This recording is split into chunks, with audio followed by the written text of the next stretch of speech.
right, Ninja News Japan, back from the holiday, back in 2025.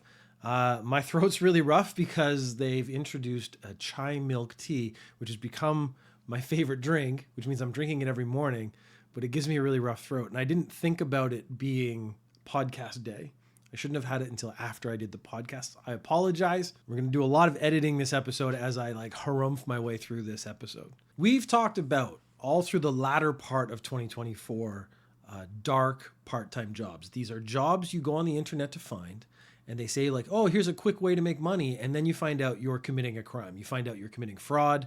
You're robbing a store or something. You're the getaway driver. Something illegal is involved in this job. That's why it's getting called the dark part-time jobs. Well, police are having a lot of trouble tracking this stuff because, well, how do you catch someone? And it's completely random. It's not like this is a crew that works together. These are random people that are thrown together who do a job, who then separate. They don't know each other. They have no connection. So the cops need to do something. So the cops are going to be getting fake IDs to combat dark part-time jobs, which makes me think, didn't they have this already? I would assume cops have fake IDs to prove that they're not cops, to prove they're not the people they are, that they're pretending to be other people so that they can get in with the criminals. They can go undercover. Do Japanese cops not go undercover? I'm sure I've seen TV shows where they do that. That's not immoral or illogical. It seemed like something I just assumed had already happening. But I think what they're really saying is they're going to be creating fake personas that they can use online, because the first applications of these jobs has to be done online. So you're going to need online credentials, which maybe they didn't have those before. Is my assumption. I don't actually know if that's correct. They are also asking Twitter to take down posts that are offering. They're going to ask Twitter to take down posts offering dark part-time jobs. And in some cases, they're actually just phishing, so they're scamming. So they're basically trying to get your information so they can then phish or blackmail you. Cops will be applying for jobs going forward. So basically this means cops in 2025 are going to be applying for these dark part-time jobs.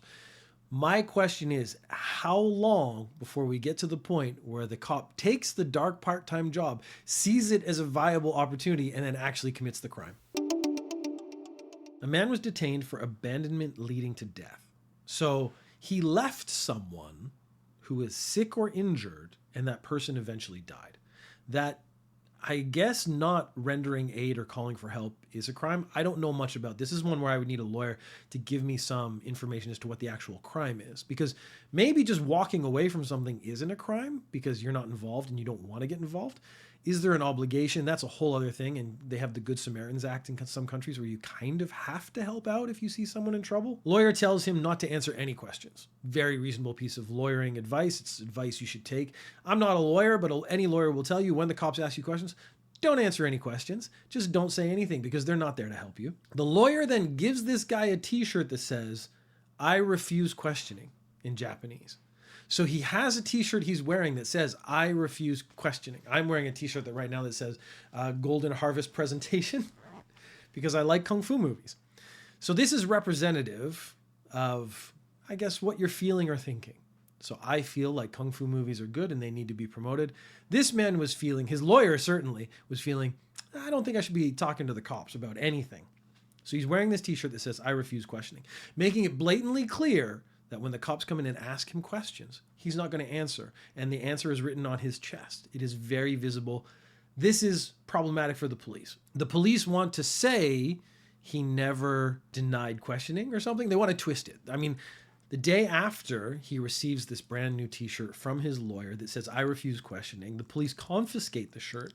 When they asked, "Why did you take the t-shirt away from this man?" they said, "Because it was a dangerous item." Now, of the t-shirts, what aspect of it is dangerous? Because he's wearing a shirt if he's in prison. Even if he's been arrested without a shirt, they would probably give him a shirt to wear while he's in prison. I would say, comparing "I refuse questioning" and the Golden Harvest t-shirt I'm wearing right now, I would say the Kung Fu t-shirt is more dangerous just by its very nature of being connected to Kung Fu, the Kung Fu spirit. The lawyer criticized the police, saying labeling inconvenient words as dangerous reflects a dangerous system on the part of the police and raises constitutional concerns, which I think is absolutely correct. I am not pro-crime, I'm not pro-criminal, but I am pro-rights. And your rights in most countries is don't talk to the cops. The cops aren't there to help you. They're not trying to solve a crime. They're trying to pin it on someone so they can finish the paperwork and move on to the next one. Now, that's not to say cops are bad. I've met a lot of very good cops in my life, but they are doing a job, and the job is to close cases, not necessarily solve them. Yes, just advice for anybody. Don't talk to the cops. Having done Ninja News Japan for as long as I have now, I don't even know how many years. It's been 4, 5, 6 years. I actually don't remember. We're in the 300s as far as episode goes, so it's 50. Let's not do math. Let's not worry about any of that. Been doing Ninja News Japan for a long time. They talk about the very famous 99 point whatever % conviction rate in Japanese courts. And that makes it sound like if you get arrested, you're going to go to court and you're going to be found guilty. You're almost guilty until proven innocent, not the other way around, innocent until proven guilty. This incredibly high conviction rate comes from the fact that the prosecutors only take cases where they can, it's like a slam dunk where they know they're going to win. So if there's any doubt on the prosecutor's side, they're going to dismiss the case. They're going to say, we're not going to bother with it. We're not going to prosecute it. So that never gets, so the ones where there's any sort of question never get prosecuted in the first place. So if you ever get arrested in Japan, your best bet is to just say nothing, because if you say nothing, that's always going to leave them with that sort of modicum of doubt. That modicum of doubt is going to be enough for the prosecutors to go, we don't know if we can convict this guy. If we can't convict this guy, we're just going to let him go. I actually think that, even for the criminals out there who I do think should be arrested, if I was your lawyer, this is the advice I would give. I'd get you that t-shirt, the one that says, I refuse questioning. I'm not talking to the cops. I'm not talking to anybody, because there's a very, very high chance that if they say like, oh, we can't crack this guy, they're just going to let you go. Convenience stores are everywhere in Japan. So you go into convenience stores, they're open 24 hours a day. It's not uncommon for people to go to convenience stores 2, 3, 4, 5 o'clock in the morning. So you walk into a convenience store, there's a certain set of expectations. And it's going to be pretty quiet. There's going to be a lot of people maybe standing around if it's a busy one. If it's really, really late at night, it's probably empty, just you and the clerk. This one, quite late at night, had a bunch of customers just milling around, being normal people. Then a guy walks into the convenience store and causes a panic. Why does he cause a panic? Because he's completely nude. The weirdly interesting part is he was a little taller than me. I'm 183 centimeters, so I'm about 6 foot. This guy's 185, so he's just a little bit taller than me, so he's a big Japanese dude. He walks into the convenience store buck naked. That is already a bit of a shock. So the customers are like, what's going on? One customer said, I looked around, I saw the man standing looking at me, completely silent, naked, which was very off-putting. And I was like, the silent part is off-putting. Silent and nude is way worse. I don't know why that's the case. Nude is bad, but nude and noisy is not as scary as nude and silent. Like just naked, standing, silent, staring at you, that's scarier than naked guy freaking out. I don't know why that is. Maybe there's just some part of the sort of psychology in there that makes it more disturbing. Then they notice he has a knife on him. He's not wearing any clothes, so he has a knife in his hand. Then they notice he has a knife in his hand. So he wanders, again, not actually bothering anybody. He wanders to the back of the store, goes into the bathroom. A bunch of the customers run outside. The clerks go outside. They bar the door from the outside so that he cannot get out of the convenience store. So he's now in the convenience store alone. They call the cops. A couple of minutes later, the cops show up. He starts stabbing the product. So I'm thinking like the chip bags for some reason. I guess it's the most stabbable item to me in the... Oh, it'd be really fun to stab the milk. There's a quiz we could put out. What would be the most fun thing to stab in the convenience store? Because the chip bags would make a nice pop. That'd pop, pop, pop, pop. That'd be pretty good. The milk, or a lot of the liquid items, would have that nice burst of gushing of liquid that would come out of it. So they would be quite fun to stab as well. But that's not actually what we're talking about. We're talking about what he started doing. So the cops show up. They're outside. They've had no real interaction. He sort of notices he's stuck in the combini. He notices the cops are outside. So I guess part of his brain goes, I'm about to get arrested. Might as well make it worthwhile. Starts stabbing items on the shelves of the convenience store. 20 cops show up. They surround the convenience store. Now, this is a single naked man with a knife. They actually later said 2 knives, which would mean I ran into a problem, because that would be a knife in each hand, because unless he's holding a knife somewhere else, and he's not holding it in his mouth, although he's not making any noise, because they would have said that.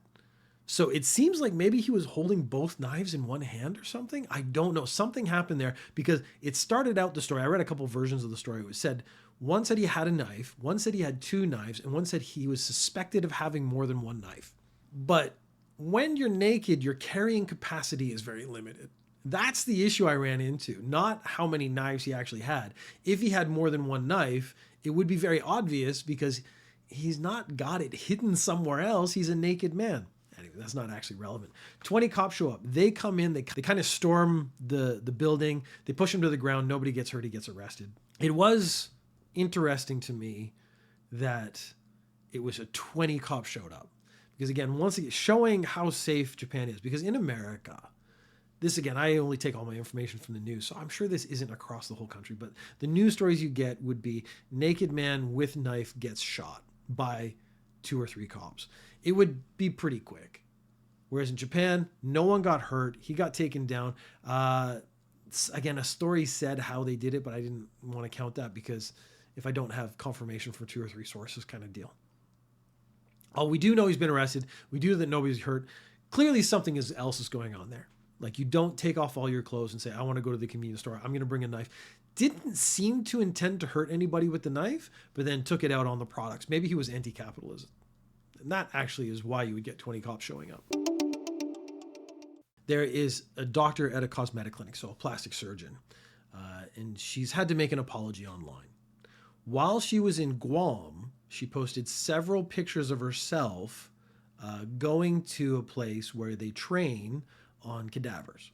So her first caption was, I'm off to dissect a fresh cadaver, and it's her and some of her friends looking really happy. It's almost like a holiday photo. Then there are pictures of her surrounded by other doctors and other dead bodies.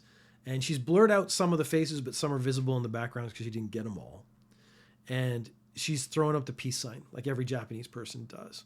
And a lot of people very quickly started saying, this is pretty disrespectful because these are people who've donated their bodies to science, and you're being very flippant about how you're treating this event. You're being very disrespectful to the people who've taken their lives of sorts and put them in your hands for a while. This actually resonated with me because I have very technically donated my body to science as well. When I was in university, you can, donate your organs if you die in a car accident or whatever. I'm all for that. I'm like, if I'm going to die, if there's anything useful in my body that someone else can use, 100% they should take it, take out all the blood, take out all the organs. I don't need it anymore. They might as well get something out of it. I took it a step further and signed up for that if I die, ship my body back to my university. My university has a hospital on the grounds, so it's a really, really big university. It has a medical school. And then the students can practice their skills on my cadaver, and then hopefully they become better surgeons. That was kind of my thinking, is like, if in my death someone can benefit, be it physically by taking some of my organs or educationally by becoming hopefully a better doctor, I think that is a great benefit to the world. And again, I'm not using my body anymore. Have at it. If you said a plastic surgeon was going to practice, I'd be a little like, I'm not a big plastic surgeon kind of guy. I'm not really pro plastic surgery. So that's already like iffy. But then you do have reconstructive surgery. You do have people they fix actual like issues with their bodies. That is a whole other issue. So there is a place for that. I would expect a certain amount of respect to be paid towards myself and the treatment of my body. One of the I read a book about what they do with cadavers, and then sometimes when they say like, we're going to use it for science, it's like we're going to stick it in a car and crash the car and see what actual damage, like not like a crash test dummy, like an actual dead body is in there.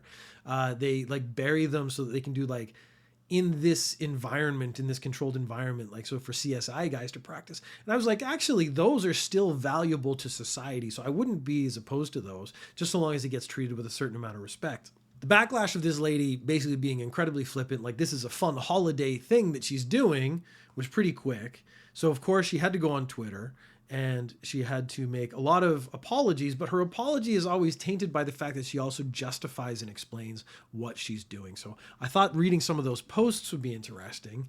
So she starts out with, I'm very sorry for causing discomfort to everyone with my post about my dissection training in Guam. They don't do dissection training in Japan. So that's actually something to know. She actually went on a trip to Guam to do this thing that is very unique that she is not able to do in Japan. She continued, I thought I had blurred out all the corpses that were in the photos, but there were some that I hadn't. I sincerely apologize for posting something that lacked ethics. As a doctor, I'm truly sorry. And I think she's actually missed the point that people were pissed off about. Not blurring all the faces, that is bad. You could call that a human accident. She probably shouldn't be taking pictures like selfies in the first place. So that's the actual problem. Not that she blurred out some of the faces and not all the faces. The fact that she's in a place doing this very serious thing and taking flippant entertainment holiday style photos, that's what she should be apologizing for. I shouldn't have done this thing in the first place. Not that I did this thing in an incorrect way. I have received comments such as don't post about your anatomy training, which I think is true in a way. I would say don't post about your anatomy training in this way, and then posting that's insensitive, which I do agree with.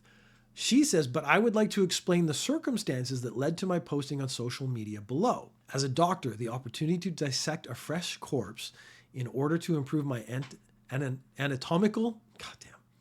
As a doctor, the opportunity to dissect a fresh corpse in order to improve my anatomical knowledge and skills is extremely rare and is basically not available in Japan. I decided to participate in this training in order to improve myself as a doctor and to increase patient satisfaction. Many doctors don't know that such opportunities exist, so when I talk about this training, many say they want to go. That is fine. Again, I think the problem isn't what you're doing, it's the way you're doing it. So if you took a picture and said, I'm about to go dissect a corpse, this is a very serious skill thing, it's very important, and I want to really show some respect and thanks to the people who've donated their bodies so they're able to do this, I think you wouldn't have had any complaints at all. I want to make sure other doctors know that this kind of training is available. I don't think you would have had any complaints at all. It was throwing up peace signs and looking like you're having a really fun time. And I'm actually not even against that part. Like you enjoying your work, working in this situation, trying to make yourself a better doctor, enjoying that is not a bad thing. Throwing it up on the internet is. And this is the problem that, again, I don't think she's actually clued into the actual issue that's pissed off all the people. I actually learned a lot from participating in the training, and I am already using it in my daily practice. I am convinced that I am providing safer and better treatment. Again, no problems there. That's not the issue. The number of cosmetic surgeons is increasing in Japan these days, and more people are receiving cosmetic treatment. At the same time, the number of problems is also increasing. In this situation, being able to learn from these corpses is very valuable opportunity. True. I wanted more doctors to know that such an opportunity exists, and by letting more doctors know, we can make things safer and increase the satisfaction of more patients, so I posted this. Again, I think if you had posted it that way with that tone, there wouldn't have been an issue at all. I would like to express my sincere gratitude to those who donated their bodies and their families, as well as those involved in organizing this training. Once again, I apologize for making a post that lacked human ethics. I'm very sorry. And I think she still hasn't actually figured out what the issue is. So that big 3-4 paragraph explanation of why she was doing this, if you did it that way, like here we are, we're doing this training, it's very serious. I want to say thank you to the people who donated their bodies. I don't think you would have had an issue. I still don't think you should be putting the pictures of them in the picture, but this is serious training. We're taking it seriously. We're trying to make ourselves better doctors. No complaints across the board. I want to make sure other doctors know that this training is available. No complaints across the board. Posting it up like you're having a party with the dead bodies, Weekend at Bernie's style, that's a problem. Her clinic steps in and decides to defend this doctor. We are very sorry. I apologize as one of the organizers. However, and there you go, there's your first problem. Don't have a however in your apology. You should have say, we apologize for this happening. We got to take some responsibility for it. Maybe we got to educate our doctors better to make them realize like this can be a very sensitive thing. The families of the people who've taken this moral stance to donate their body to science, we have to show a certain amount of respect to them. We'll educate doctors better in the future. Stop. As soon as you hit however, you've already ruined the apology. Any apology or any thanks where you attach something to it is problematic. I've realized that very recently. However, performing dissections is very important for a surgeon. True. Unlike the dissections they perform to students, performing dissections by clinical doctors is a big part of being able to give back directly to patients. I think it is an essential part of producing skilled surgeons. I believe that is all for the benefit of the patients. This photo shows a dissection in America where the rules are different to those in Japan. The post has already been deleted. I hope that this does not extinguish the flame of clinical doctors being able to perform dissections. So again, I think he's misunderstood what the actual problem is. The problem isn't taking pictures of doctors training or trying to promote doctors training or trying to get doctors out doing this thing. The problem is them looking like they're having a party while doing it, for them looking like they don't care about the people they're doing the dissections on. For them acting this way is the problem. When they say the rules are different in America, I don't think that's true. I think there's a great deal of respect shown by most doctors who undergo this kind of training. I've read a book about it, again, sort of what happens to corpses and whatnot. And part of it was talking about how the corpses are treated. The doctors, the teachers teaching the medical students are very, very serious about, like, these are still human beings in a way. Like, they're basically saying these are still people. These are people who've given a big part of who they are to you to make you a better doctor. You should appreciate that. I think that tone is the issue. I think that's what's missing, and I think that's why this was a problem. So you wake up this morning. You're a 15-year-old. There's just so many weird little bits about this. A 15-year-old kid wakes up, and he's talking to his 29-year-old friend. That already, like, I don't have a big thing about age differences. Like, if this 15-year-old and this 29-year-old get along and they want to hang out and stuff, that's great. Clearly, one of them is a bad influence on the other. I would put the responsibility on the 29-year-old. If you're 15, hanging out with a 29-year-old might seem cool. Actually, when I was 15, it wouldn't have been. So I guess maybe this is a different way of thinking than me. Anyways, they're like, hey, let's do something fun tonight. Let's get on some scooters and ride around the very famous Shibuya scramble crossing. You're supposed, of course, if you're driving a vehicle, stop at the stoplight and drive through when it's green. And then this is one of those ones, it's very famous. You've seen it on the internet before. It's got a whole bunch of different crosswalks and they all intersect. And then so you basically, when it hits red, a whole bunch of people rush out. This was nighttime, so there weren't that many people. There weren't that many cars. They decided, hey, wouldn't it be cool if we drove around in circles in that? So they drive around in circles a couple times. Two cops roll up. They start shouting, hey, stop it. They're not like trying to arrest them or anything yet, but they're like, hey, don't do this. And you think at that point they'd be like, we could just ride away. We're not going to get in any trouble if we just ride away. But of course, that's not what happened. Otherwise, it wouldn't be much of a story. They then return with the cops. They have a fire extinguisher. I don't know if they brought the fire extinguisher with them or if they went off and got it and came back. It's a very interesting question. Was the fire extinguisher part of the plan from the beginning? Because if it was, that would actually change the outcome of the punishment of me if I was the judge in this case. But because again, there's intent and planning involved as opposed to just like, hey, we're just being really random today. They decide we're going to go back, taunt the police. And what we're going to do is ride our motorcycles as scooters. Motorcycles is very generous. And we're going to fire off the fire extinguisher. They decide they're going to taunt the police. So they ride past the police, they fire off the fire extinguisher, so a big plume of smoke flowing behind them. They ride around in a circle 3 times, making sure that the entirety of the scramble crossing is covered in smoke. This is making it a little more dangerous. Still, not many people, not many cars. Both men get arrested. Neither of them has a license to ride a motorcycle or a scooter. And that was apparently how they decided to spend their day.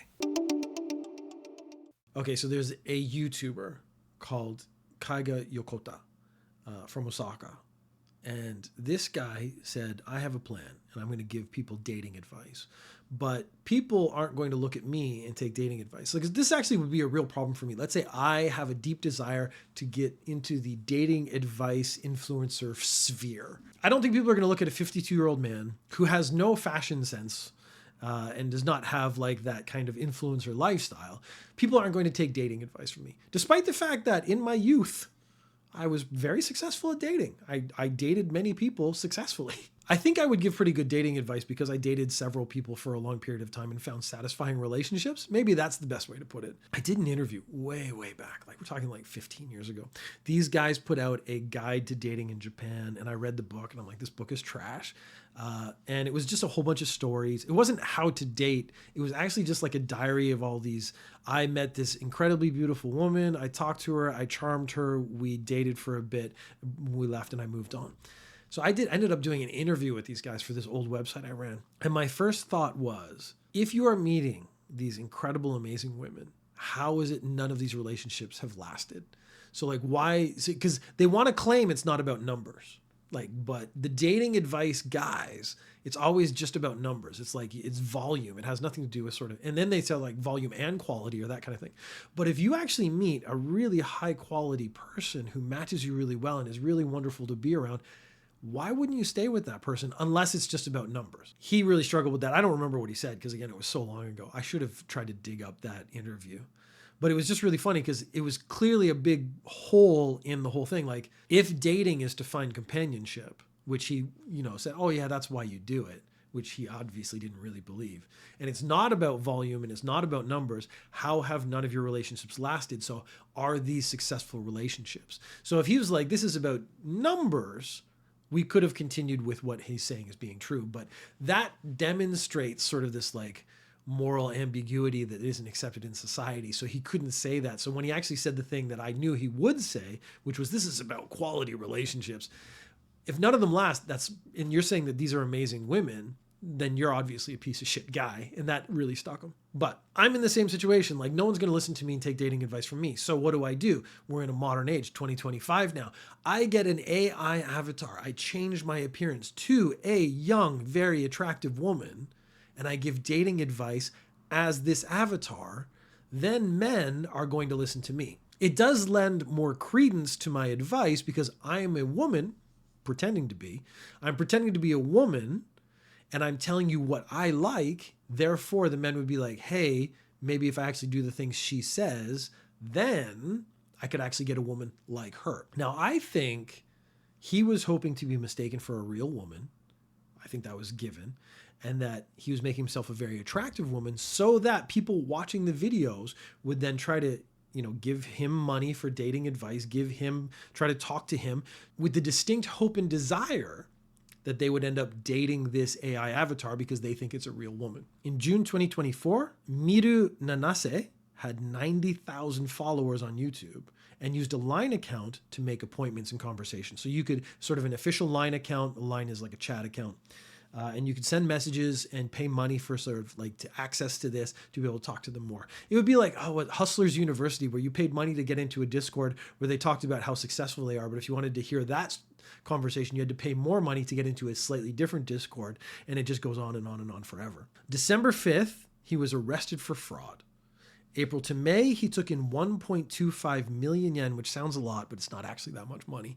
You're not living on 1.25 million yen a year. April and May is only 2 months. So you could, over the course of the year, if you sustain this, actually make a solid salary. One man sued him specifically because he took dating advice and Forex trading advice from him as the avatar. Yokota claims that there was no fraud because while he did take the money, he actually produced the thing he said. So he said, you want dating advice? I gave you dating advice. You wanted Forex trading advice? I gave you Forex trading advice. It came from me. I'm still the person behind the avatar, the person you were talking to, the person you believed in. Is this fraud? So it's a very interesting question. This is one of those ones where I really want to find a lawyer who I can spend some time talking to about these issues. Is it fraud if you pay for advice and I give you advice, but I don't look like what you think I look like? Is it fraud if you think I'm one person, but I still deliver the product I promised to deliver? Because it's in a way not fraud. Because he's like, I wasn't selling you this image. I was using this image to sell, which is what advertising is. And then you said you wanted dating advice. I gave you dating advice. You said you wanted Forex trading advice. I gave you Forex trading advice. This is not fraud. So it's a very interesting question because people were believing one thing. It was coming from one person. If it comes from a different person behind the avatar, is that fraud is a very interesting question. We're going to find out. I'll try to follow up on this story and see where it ends up. A 31-year-old YouTuber, Tenshim, had 1.69 million followers on YouTube and got a brand deal with a bra company. The product was very successful. The bra company's very happy. Tenshim's very happy. Tenshim claimed that the bra makes your breasts grow. That was problematic because she made those claims after she got a boob job. So she started wearing these bras, went and got a boob job, came back on the internet and said, look, my boobs are bigger. It's because I'm wearing this bra. She failed to mention she got augmentation surgery in the middle part of that story. People, when they find out that she's actually had a boob job and it's not the bra making their boobs bigger, they start making returns and saying that she's made false claims, that this is not something, this product doesn't work the way it was promised. It doesn't work as intended. It doesn't work. She sued the bra company.